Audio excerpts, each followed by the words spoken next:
Hiroshima और Nagasaki में nuclear blast की तबाही के बाद 2011 को जापान में न्यूक्लियर रेडिएशंस ने एक बार फिर वो तबाही मचाई जिसका अंदाज़ा लगाना भी मुमकिन नहीं। जी हाँ, 11 मार्च 2011 को 7 बजे के करीब जापान की गवर्नमेंट ने मीडिया पर आकर पूरे मुल्क में न्यूक्लियर इमरजेंसी लगाने का फैसला किया, क्योंकि उनको इस बात का खतरा था कि कुछ तो बहुत भयानक होने वाला है। 9:05 पर खतरे की जगह के आसपास 3 किलोमीटर की आबादी को स्ट्रिक्टली वो जगह खाली करने का कहा गया और मजीद 10 किलोमीटर में आने वाली आबादी को हर तरह की सिचुएशन के लिए तैयार रहने के ऑर्डर्स दिए गए। मगर 12 मार्च 3:30 बजे तक ये खतरा इतना शदीद हो गया कि 3 किलोमीटर की आबादी जो कि हाई अलर्ट पर थी और उनको अपनी जगह खाली करनी लाजमी थी, उसको बढ़ाकर 10 किलोमीटर तक कर दिया गया। यानी अब खतरे वाली जगह से पूरे 10 किलोमीटर के आसपास सारा एरिया खाली करवाया जाने लगा। मगर अचानक 6 मिनट बाद ही एक जोरदार धमाके ने जापान को हिला कर रख दिया।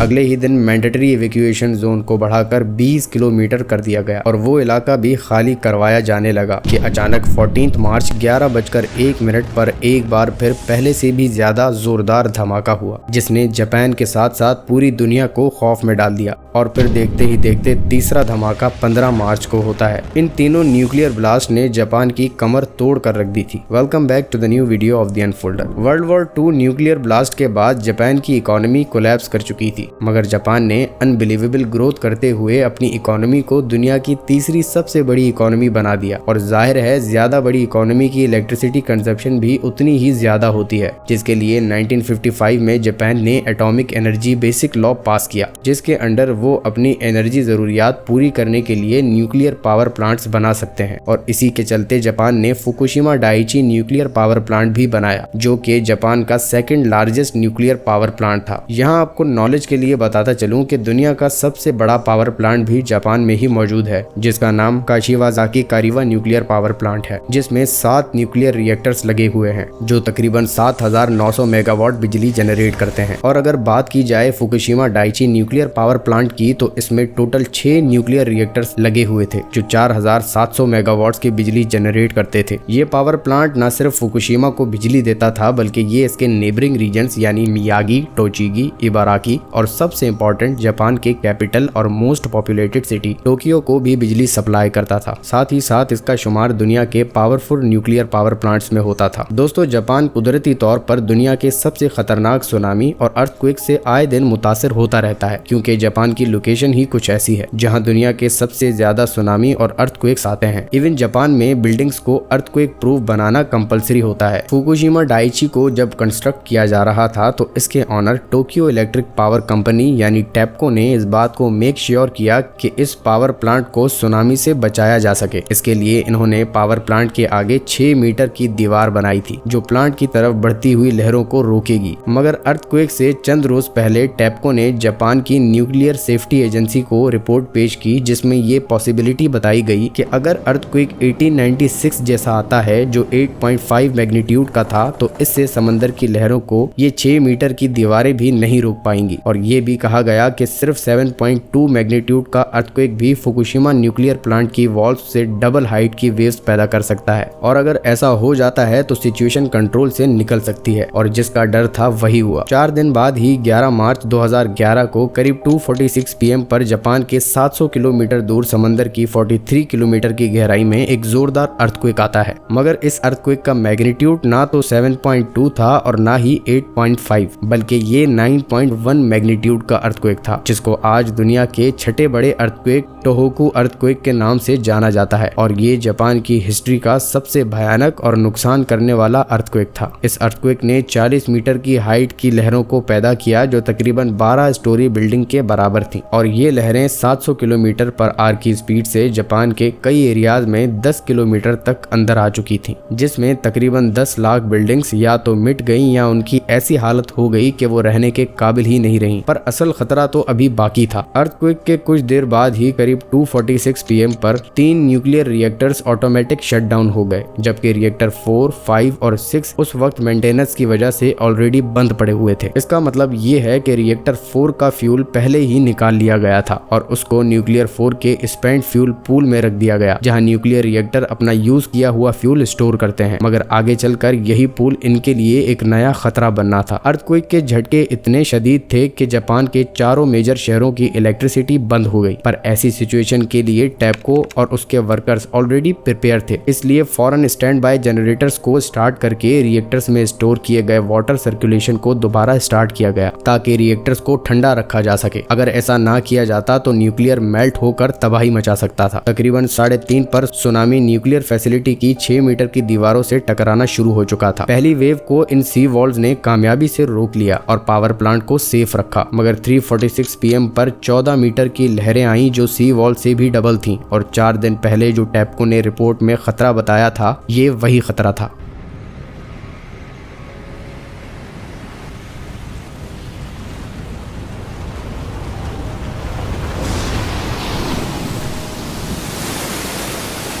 सुनामी के फैसिलिटी के अंदर आते ही सारे पावर जनरेटर्स और इलेक्ट्रिसिटी उसी वक्त शट डाउन हो गई और अब रिएक्टर्स का टेम्परेचर बढ़ना शुरू हो गया। 6 बजे के करीब न्यूक्लियर 1 में पानी का लेवल तकरीबन आधा हो चुका था और कम पानी की वजह से रिएक्टर को ठंडा रखना नामुमकिन था और इस रिएक्टर का टेम्परेचर बढ़ना शुरू हो गया। 1 घंटे बाद जापानीज प्राइम मिनिस्टर नाओटो कान ने मीडिया पर आकर वार्निंग जारी कर दी। उस वक्त गवर्नमेंट ऑफिशियल्स ने पैनिक की सिचुएशन से बचने के लिए ये कहा कि हम अभी नेसेसरी प्रिकॉशंस ले रहे हैं और हम ये मसला हल कर लेंगे, जबकि हालात उससे काफी बुरे थे। रात के 7:30 बजे इन सब के 30 मिनट बाद रिएक्टर 1 में पूरी तरह पानी खत्म हो चुका था और रिएक्टर इतना शदीद गर्म हो गया था कि वो अपने मेल्टिंग पॉइंट तक जा पहुंचा था और न्यूक्लियर मेल्ट होना स्टार्ट हो चुका था। रात के 9 बजे तक जापान कैटास्ट्रॉफिक एक्सप्लोजन के बेहद करीब था, इसलिए आसपास के पहले के 3 किलोमीटर के इलाके को हाई अलर्ट किया गया और उनसे अपने घरों को छोड़ने को कहा गया। अगले दिन सुबह 5:30 बजे रिएक्टर शदीद गर्म हो चुका था। ऐसे हालात को देखते हुए ऑफिशियल्स ने फैसला किया कि हवा में रेडिएशंस को छोड़ा जाए ताकि रिएक्टर अगर ब्लास्ट करे भी तो ज्यादा नुकसान ना हो। 6 मिनट बाद ही तकरीबन 3:36 PM पर पहले रिएक्टर ने जोरदार धमाका किया जिसमें 5 वर्कर्स इंजर्ड हुए और अब खतरे को देखते हुए जो इलाका हाई अलर्ट किया गया था वो 3 किलोमीटर से बढ़ाकर 20 तक कर दिया गया, यानी अब 20 किलोमीटर का पूरा एरिया खाली करवाना लाजमी था। 13 मार्च 7 बजे के करीब रिएक्टर 3 के साथ भी कुछ ऐसा ही हुआ और उसका टेम्परेचर भी शदीद बढ़ने लगा। सुबह तकरीबन 9:07 पर 2 घंटे बाद फ्यूल रॉड्स मेल्ट होना शुरू हो जाती हैं और इस बढ़ते हुए टेम्परेचर के साथ ये रिएक्टर कैटास्ट्रॉफिक एक्सप्लोजन के इंतहाई करीब पहुंच जाता है। मार्च 14 11:01 पर शदीद प्रेशर और हाइड्रोजन गैस के बाइस रिएक्टर 3 भी एक्सप्लोड कर जाता है और इसमें 11 वर्कर्स इंजर्ड होते हैं। साथ ही वो पाइप्स जो इसको पानी सप्लाई करते थे वो डैमेज हो जाते हैं। दोस्तों दोपहर 1:15 पर रिएक्टर 2 के साथ भी कुछ ऐसा ही होता है और वो भी अगले ही दिन सुबह 6 बजे ब्लास्ट कर जाता है। जापान एक तरफ सुनामी से होने वाली तबाही से निपट रहा था तो दूसरी तरफ ये सबसे बड़ा खतरा उसके सर पर था। दोस्तों हाल ही में 2013 में जापान ने बताया कि उन रिएक्टर्स का रेडियो एक्टिव और खतरनाक पानी लगातार लीक हो रहा है और उसी साल 2013 में WHO ने एक रिपोर्ट पेश की जिसमें कहा गया कि फुकुशिमा के रहने वाले लोगों को थायराइड कैंसर के ज्यादा चांसेस हैं। इसके बाद ही फुकुशिमा डाइची के 200 किलोमीटर के आसपास के एरिया को डेंजर जोन करार दे दिया गया जहां किसी भी सिविलियन को आने की इजाजत नहीं थी। आज 12 साल बाद भी काफी काम यहाँ बाकी है और अभी तक रेडियो एक्टिव रेज वहाँ मौजूद हैं। रिपोर्ट से पता चला कि पूरे प्लांट को डीकमीशन करना जापान को बहुत कॉस्टली पड़ेगा, जिससे जापान को $10 बिलियन का नुकसान हो सकता है क्योंकि रिएक्टर 5 और 6 को कोई नुकसान नहीं पहुंचा था और डैमेज हुए रिएक्टर्स में से जो फ्यूल निकालने का काम 2023 यानी इस साल करना था वो जापान ने 2011 में ही कर लिया था। डैमेज हुए रिएक्टर्स में से रेडियो एक्टिव वाटर जो लीक होता जा रहा था अब उसको स्टोर करने की कोई जगह मौजूद नहीं बची थी, इसलिए टेप्को ने जापानीज गवर्नमेंट से इजाजत लेकर उस रेडियो एक्टिव वाटर को पैसिफिक ओशियन में बहा दिया। काफी हेल्थ एक्सपर्ट्स का मानना है कि जापान का ये काम ना सिर्फ मैरीन लाइफ को लॉन्ग टर्म नुकसान देगा बल्कि यहाँ के लोगों को भी भरपूर नुकसान पहुंचाएगा। अगर आप हमारी इस वीडियो पर नए हैं तो हमारे इन दोनों चैनल्स को सब्सक्राइब कर लीजिएगा।